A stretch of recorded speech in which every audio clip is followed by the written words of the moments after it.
오늘의 서먼 데일리 브리프 시작합니다. 자, 여러분, 290조 원. 네, 조 단위예요. 이 천문학적인 본을 굴리는 세계적인 투자사 CEO가 이런 말을 했습니다. 아니, AI 시대에 살아남으려면 코딩 같은 기술이 전부인 줄 알았는데 완전 반대되는 이야기잖아요? 기사에 따르면 이 CEO는 AI를 아주 잘 다루는 엔지니어조차도 열정이 없으면 대체될 수 있다고 경고합니다. 이게 대체 무슨 뜻일까요? 한번 제대로 파고 들어가 보죠. 그러니까 지금 패러다임이 완전히 바뀌고 있다는 거예요. 예전에는 다들 컴퓨터 공학, 코딩 이런 기술적인 능력이 최고라고 했잖아요.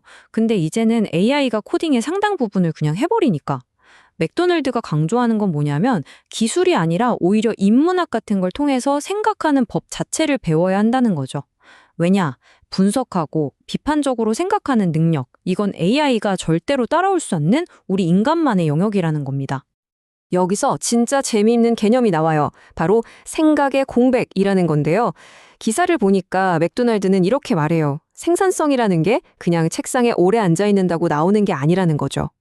생각해보세요. AI는 24시간 쉬지 않고 일할 수 있죠. 하지만 우리 인간은 어떻습니까? 바로 이 생각의 공백, 그러니까 멍 때리거나 산책하거나 잠시 쉬는 시간 있잖아요. 바로 그 시간에 무의식적으로 머릿속 정보들이 막 연결되면서 번뜩이는 아이디어가 탁 하고 터져 나온다는 거예요. 이건 AI가 절대 흉내낼 수 없는 우리만의 무기인 셈입니다. 자, 그럼 정리를 좀 해볼까요? 기술이 성공의 전부는 아니다. 그럼 대체 뭐가 성공과 실패를 가르는 걸까요? 생각하는 힘이 부족하면 어떻게 될까요? 지금부터 한 분야에서 정말 천재라고 불렸던 사람이 완전히 다른 분야에서 어떻게 무너졌는지 아주 극적인 실패담 하나를 들려드릴게요. 바로 이 숫자입니다. 23억 원. 이게 어느 정도냐면요. 1990년대 중반에 서울 청담동에 있는 건물이 한 5, 6억 원 할 때였어요. 상상이 가시나요? 한 천재 작곡가가 그의 인생 최전성기에 대기업으로부터 제안받은 계약금이 바로 이 금액이었습니다. 네, 바로 작곡가 김영석 씨의 이야기입니다. 책 삶의 속도는 안단테를 보면요. 김영석 작곡가가 당시에 어땠냐면 라디오를 틀면 가요 차트에 자기 곡이 대여섯 개씩 올라가던 시절이었대요. 정말 무서울 게 없었겠죠. 근데 정작 본인은 스스로를 이렇게 평가하더라고요. 나는 성공한 음악가였지 사업가는 아니었다. 이게 무슨 말이냐면 시를 잘 쓴다고 해서 출판사 사장까지 잘할 수 있는 건 아니잖아요. 딱 그 격이었다는 겁니다. 한 분야에서 성공하니까 다른 분야에서도 당연히 성공할 거라는 어마어마한 착각에 빠져 있었던 거죠. 그의 성공은 정말 눈부셨습니다.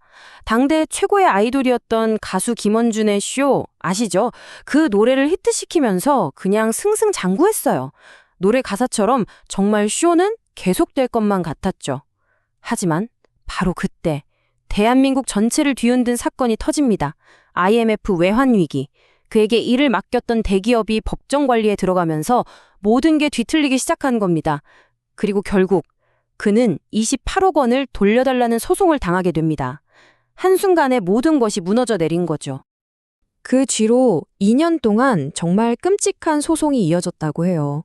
책을 보면 김영석 작곡가가 그때 피 말렸던 기억을 떠올리면 지금도 머리가 아프다고 할 정도니까요. 근데 진짜 중요한 건 그 다음 이야기입니다. 그가 뭐라고 하냐면 이 실패라는 경험을 통해서 배운 게 있기 때문에 이제는 절대로 예전과 똑같은 실수는 하지 않을 거라고 말해요. 그러니까 성공 과도를 막 달릴 때는 절대로 배울 수 없었던 정말 쓰라리지만 인생에서 가장 귀중한 교훈을 얻게 된 셈이죠. 자, 이제 앞에서 했던 두 이야기를 한번 합쳐볼까요? 290조 원을 굴리는 CEO가 말했던 생각하는 법, 그리고 천재 작곡가가 겪었던 처절한 실패. 이 두 이야기가 전혀 상관없어 보이지만 사실은 정확히 같은 지점을 가리키고 있습니다. 바로 눈에 보이는 기술이나 재능, 그 너머에 있는 훨씬 더 깊고 본질적인 무언가에 대해서 말이죠.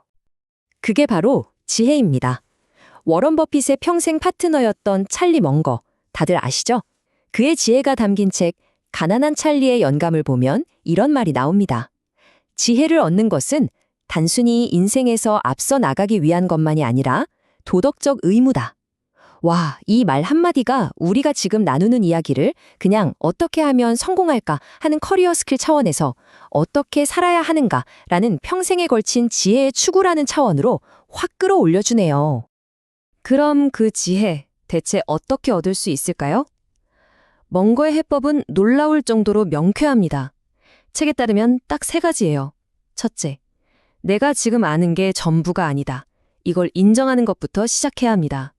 둘째, 그냥 평생 배우는 학습 기계가 되어야 합니다. 그리고 마지막 셋째, 매일 밤 잠자리에 들 때 아침에 나보다 아주 조금이라도 더 현명해져야 한다는 거죠. 결국 핵심은 뭐냐? 지속적이고 끊임없는 학습에 대한 정말 맹렬한 의지. 바로 그겁니다. 방금 말한 학습하는 기계, 이 개념을 그냥 삶으로 보여주는 사람이 바로 찰리 먼거의 파트너, 워런 버핏이죠. 책에 따르면 그의 하루 일과가 어떤지 아세요? 정말 놀랍습니다. 여기 보시는 것처럼요, 깨어있는 시간의 무려 50%, 절반을 오로지 책 읽는 데 쓴대요. 그리고 30%는 자기가 신뢰하는 유능한 사람들과 대화하고요. 나머지 20%로 다른 일들을 하는 거죠. 이건 뭐 사업가가 아니라 거의 학자 수준 아닌가요? 말 그대로 평생을 배우는 데 쓰면서 그런 엄청난 성공을 이뤄낸 겁니다. 자, 이렇게 지혜를 얻어가는 긴 여정에서 우리에게 반드시 필요한 마지막 한 조각의 퍼즐이 있습니다. 그건 바로 인내입니다. 작가 로버트 그린의 이 말처럼요, 인내심을 배우는 바로 그 순간, 비로소 우리의 선택지가 넓어지기 시작하는 거니까요. 매일매일 마주하는 어려움 속에서도 인내를 가지고 배울 것을 찾고 좀 더 지혜로워지고 현명해지는 건 인생이라는 시간 동안 우리가 짊어져야 할 의무이자 책임이라고 하는데요. 그런 점에서 서먼 멤버십 회원분들께서 매일 좀 더 현명해지는데 도움이 될 수 있도록 최선을 다하겠습니다. 늘 감사합니다. 요즘은 AI한테 물어보면 뭐든 즉각 답을 내놓는 시대잖아요. 정말 편하죠. 하지만 이런 시대일수록 오늘 밤 잠들기 전에 어제보다 조금이라도 더 현명해지기 위해서 우리 서먼 멤버십 회원분들께서는 오늘 무엇을 하시겠습니까? 이 질문을 스스로에게 한번 꼭 던져보시면 좋겠습니다.